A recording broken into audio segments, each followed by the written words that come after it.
சமையலறை சேனலை சப்ஸ்கிரைப் பண்ணாதவங்க இப்போவே சப்ஸ்கிரைப் பண்ணிவிடுங்க. அப்படியே உடனே அப்டேட்ஸுக்கு பக்கத்தில் உள்ள பெல் ஐக்கானை ப்ரெஸ் பண்ணுங்கள்.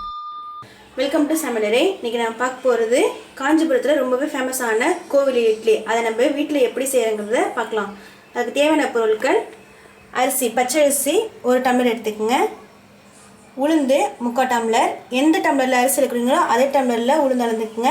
அரிசியை தனியாக ஒரு 4 மணி நேரம் ஊற வச்சுக்கோங்க. அதே மாதிரி உளுந்தையும் வெந்தயத்தையும் ஒன்றா ஒரு 4 மணி நேரம் ஊற வச்சுக்கோங்க. அரிசி ரவா பதத்தில் நல்லா குறைன்னு அரைச்சிக்கோங்க. உளுந்து நல்லா மசிச்சு எடுத்து வச்சுக்கோங்க. 1 ஸ்பூன் வெந்தயம், ஜீரகம் 1 ஸ்பூன், பெருங்காயம் நான் கட்டி பெருங்காயம் எடுத்துருக்கேன். நீங்கள் தேவைப்பட்டால் நீங்கள் தூள் பெருங்காயம் எடுத்துங்க. அப்புறம் சுக்கு, அதுவும் 1 ஸ்பூன் எடுத்துக்கோங்க. மிளகு 1 ஸ்பூன் நல்லா நுணுக்கி வச்சுக்கோங்க. அப்புறமா கருவேப்பிலை. வாங்க நம்ம செய்ய ஆரம்பிச்சிடலாம். மிளகு, ஜீரகம், பெருங்காயம், கருவேப்பிலை எல்லாத்தையும் போட்டு தாளிச்சிட்டு லாஸ்ட்டாக இதை சுக்குத்தூளை மாவில் போட்டு தாளிச்சதையும் சேர்த்து அதில் போட்டு நல்லா ஒரு தடவை மிக்ஸ் பண்ணிடலாம். இப்போ வாங்க நம்ம தாளிக்க ஆரம்பிச்சிடலாம்.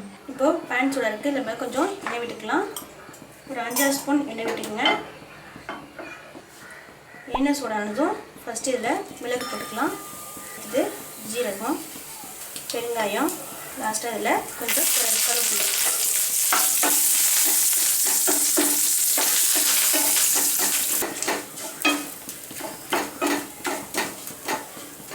இப்போ நம்ம அடுப்பு ஆஃப் பண்ணிடலாம்.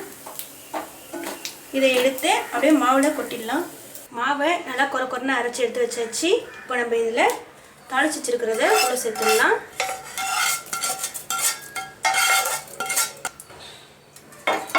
இப்போ நம்ம இதை நல்லா மிக்ஸ் பண்ணி விட்டுக்கலாம். லாஸ்ட்டாக இதில் சுக்குத்தூள் சேர்த்துக்கலாம். அதையும் போட்டுட்டு நல்லா ஒரு மிக்ஸ் பண்ணி விட்டுருக்குங்க.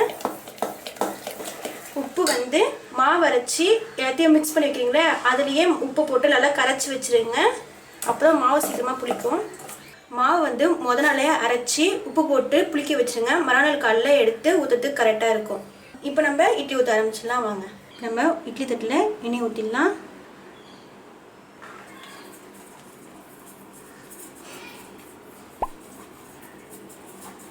மாவை இதில் ஊற்றிடலாம்.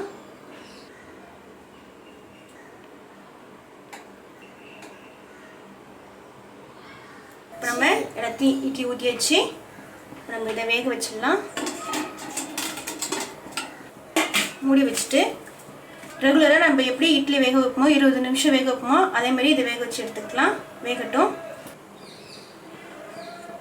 இப்போ இட்லி ரொம்ப சூப்பராக அருமையாக வெந்துடுச்சு.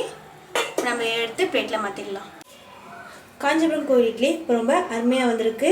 இந்த டிஷ்ஷை வீட்டில் கண்டிப்பாக ட்ரை பண்ணி பாருங்கள். இது எப்படி வந்திருக்குறதே எங்களுக்கு கமெண்ட் பண்ணுங்கள். இந்த வீடியோ உங்களுக்கு பிடிச்சிருந்துச்சுன்னா லைக் பண்ணுங்கள், ஷேர் பண்ணுங்கள், அண்ட் முக்கியமாக சப்ஸ்கிரைப் பண்ணுங்கள். இதேமாரி இன்னொரு வீடியோவில் நான் உங்களை சந்திக்கிறேன். இப்போ நம்ம இதை டேஸ்ட் பண்ணி பார்க்கலாம். ரொம்ப அருமையாக வந்திருக்கு. இதுக்கு கார சட்னி, தேங்காய் சட்னி ரொம்பவே அருமையாக இருக்கும். ரொம்பவே டேஸ்ட்டாக வந்திருக்கு. இதை வீட்டில் கண்டிப்பாக ட்ரை பண்ணி பாருங்கள். இதுமாரி இன்னொரு வீடியோவில் சந்திக்கிறேன். தேங்க்யூ.